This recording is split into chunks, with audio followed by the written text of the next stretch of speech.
So there's a few things that when I'm traveling, I absolutely love doing. One is taking photos and making videos, and two, which I think most people can relate to the most, which is eating their way through a city. And that's what we're gonna do today. I mentioned in the past, and more recently, that I wanna share more everyday life stuff, but also the stuff that we research while we're traveling, because the hope is that it'll inspire not only ourselves, but you guys to go out and take those photos and capture those videos. Before we dive into all the recommendations, I am gonna save the most wild spot for the very end, because we discovered it just by accident. It was right next to the apartment that we rented while we were here in Portugal. And I can't even believe it exists. If you want to find out why that is, you can skip towards the end, but I would love it if you watch the entire video, because there are some really great recommendations on this list. So if you do travel to Porto, you will definitely find something in a price bracket for every single person. But this place at the end, it's gonna catch you off guard. First up is Gazella. If you've been to Porto before, then you know that they are very fond of their snack bars, and the most famous one is Gazella.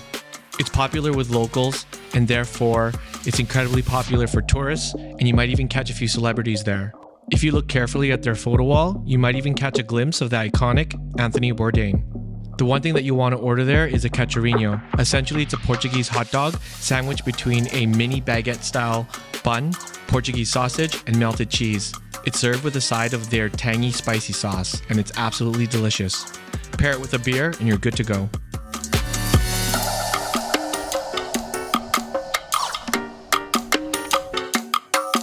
Next up is Casa Caedes, a popular sandwich shop in Porto where you can find some super tasty croquetas. But their specialty is a variety of slow roasted pulled pork sandwiches.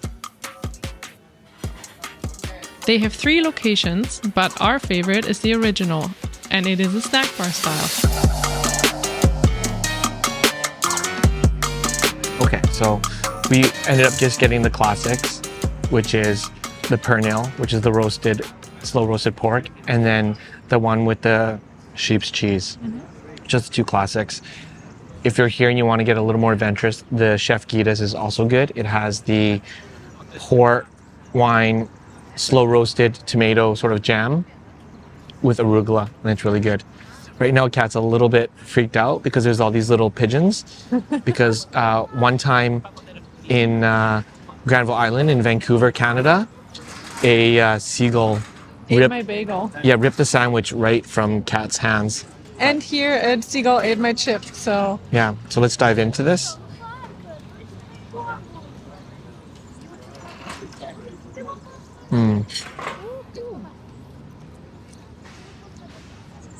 Probably one of the best sandwiches that you could ever buy.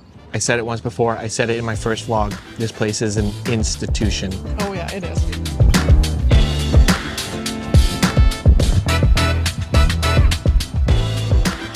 Now on to Conga, another sandwich shop, but their specialty is the bafana. It is a sandwich made of thinly sliced beef, quickly braised in a super tasty peri-peri broth. Yeah, perfect. Thank you. The sandwiches come out extremely fast, and because of that, it is popular with the locals for their lunchtime, where they enjoy their sandwiches at the stand-up bar. That's how we enjoyed it, and that's how we suggest you do as well.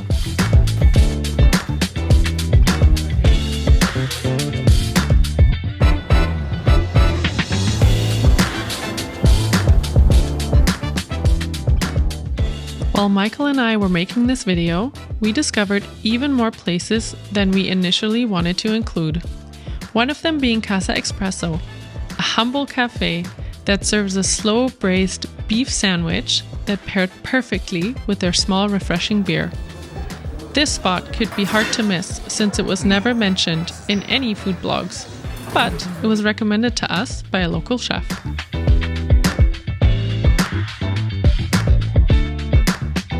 Our next bonus find is Lara, and I'm so glad we found it because though they serve many of the sandwiches already mentioned, the star here is the famous Prego sandwich. And what do you think of this? Wow, that bread sounded crunchy and delicious. Is it? Epic? Okay. Should you film me now real quick? Man, I've been craving a prego forever. Ooh. What? No.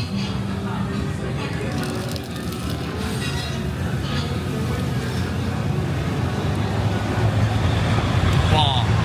Right? So good. Wow.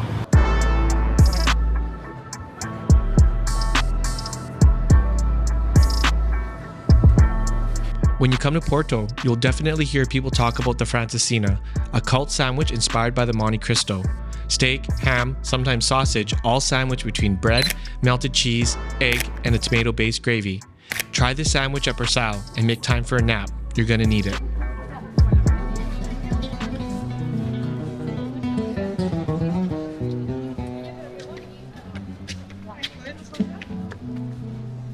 So now Katerina and I are gonna go to some traditional eateries, and the first stop is gonna be at this little place right behind us here. You can see it right there, and it is called O Caserino. And people have told us it's just very traditional Portuguese food, quite a small menu, and from what I can tell, there's literally only 6 tables. Yeah. And it's full right now. And it's full. So we're gonna try the food. I'll show you some clips, and then we'll let you know what we thought of it. O Caserino is a quaint, traditional Portuguese restaurant down near the popular Ribeira. The menu is very authentic and small. The atmosphere is relaxed with friendly service. A great stop if you're in the area. We really loved our main dish, the bacalhau com broa.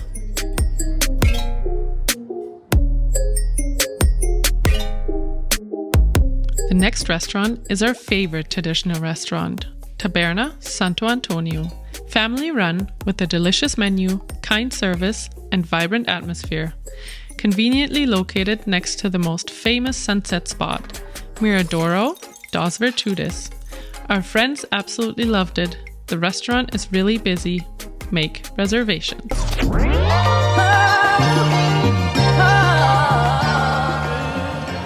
Now, if you need a break from snack bars and restaurants, make a stop at Marcado doble. The market is filled with plentiful food stalls and drink stands. You can even shop for local produce or a souvenir or two.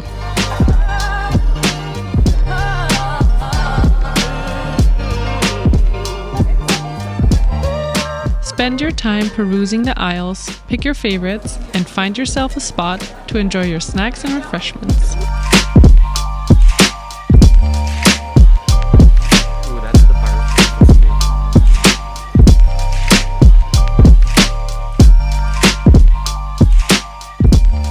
Now, I have no idea how a food spot becomes hype, but the spot behind me is doing just that.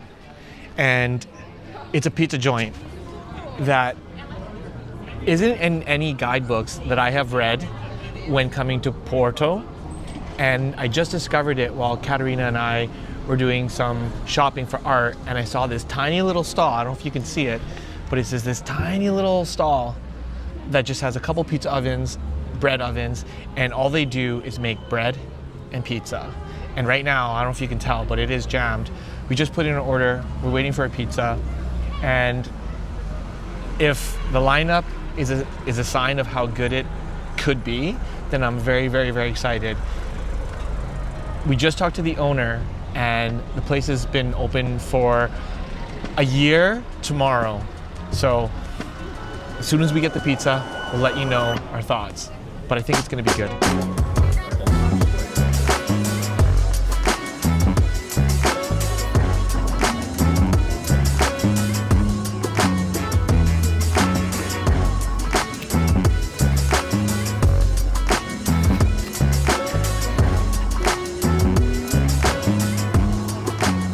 Verdict is that pizza was absolutely Amazing. amazing. Probably one of the best pizzas I've ever had in my entire life. We ordered the margarita and the traditional Portuguese spicy sausage with pickled jalapenos and oregano, and it just was the perfect blend of spicy and tangy and zing. And the tomato sauce on both pizzas was such a balance of salty, sweet, and tangy. And the crust, what did you think of the crust? Crust was out of this world. Like, it was crusty when it needed to be and fluffy in the right parts. Like, Yeah. perfect balance. And it was so freaking good, and like this branding is just unbelievable.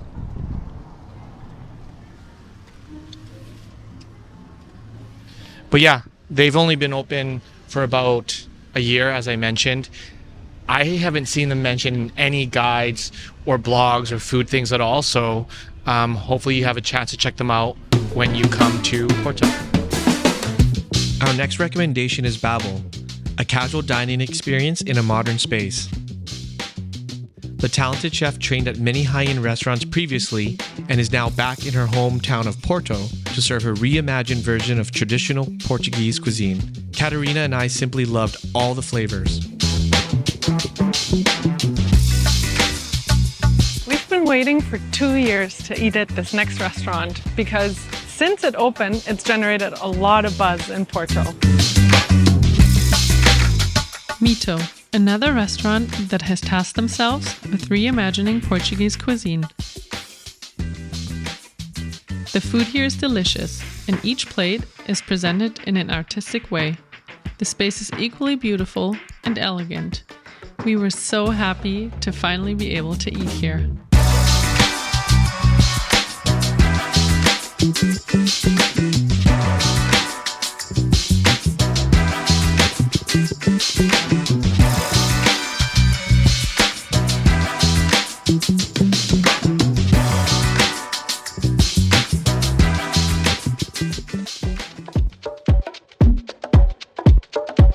Next is Oficina dos Rissóis.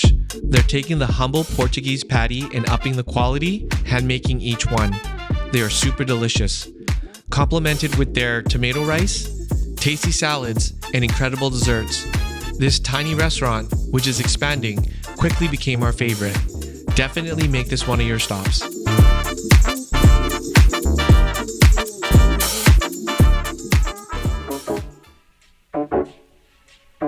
For our final restaurant, we decided to go more upscale. Gruta, just off of the famous Santa Catarina shopping street.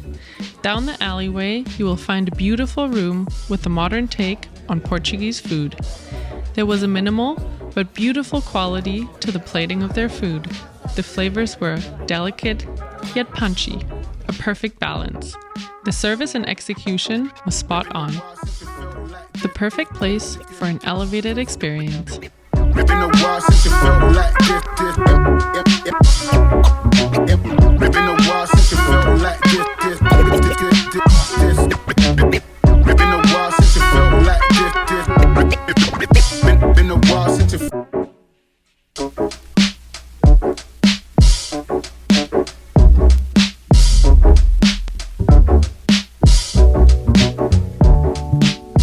And finally, the place that caught us off guard. Mea No Porto, a traditional Portuguese restaurant that's been around for over 90 years. The reason why this place is so special is that it is a set menu for only €7. You get a choice of drink, which includes wine, a bun, a croqueta, a soup, and your choice from 20 main dishes, fish or meat. You finish off your experience with an espresso, but you can also add a dessert on for another €80. I don't think you will find many restaurants like this left remaining in the world. The owners are incredibly kind, and it's a food experience that I will never forget. And that is it. I think we have officially eaten our way through Porto, and I'm full. I really hoped you guys enjoyed this video. I hope that you found something interesting, places that you might want to try, food that you might want to eat. I also want to know, comment below, have you been to Porto? Have you eaten Portuguese food before? What do you think of it? What are your favorites? What was your favorite top dish? Top dish out of all of them that we ate. Yeah, let's do like the budget friendly one. Okay. Budget friendly, Caedes. And Which is the pernil sandwich, the pulled pork. the pulled pork, and mine probably is the ultimate classic, the Caserino from Gazella, with that hot sauce. Mwah, perfect. And my high end probably was going to be our last experience at Gruta. Same. I think I just enjoyed their food and the experience and the location. Was the ice cream, the dessert. Oh yeah, it was Cashew ice cream. It was absolutely incredible. I do want to give a huge shout out to all the restaurants that we went to. None of this is sponsored or anything, but the people were so nice, so kind, so accommodating. And a lot of them just had fun with us while we were trying to film this guerrilla style. And it wasn't easy, like trying to film in fully functional, super busy restaurants. But yeah, thank you so much for watching. And again, maybe leave a comment if you also like this type of video, if you want to see more of our discoveries while we're traveling and all that good stuff. Don't forget to like, share, possibly subscribe. It helps out the channel a lot. And I appreciate you guys. So as always, live passionately and stay inspired. Bye.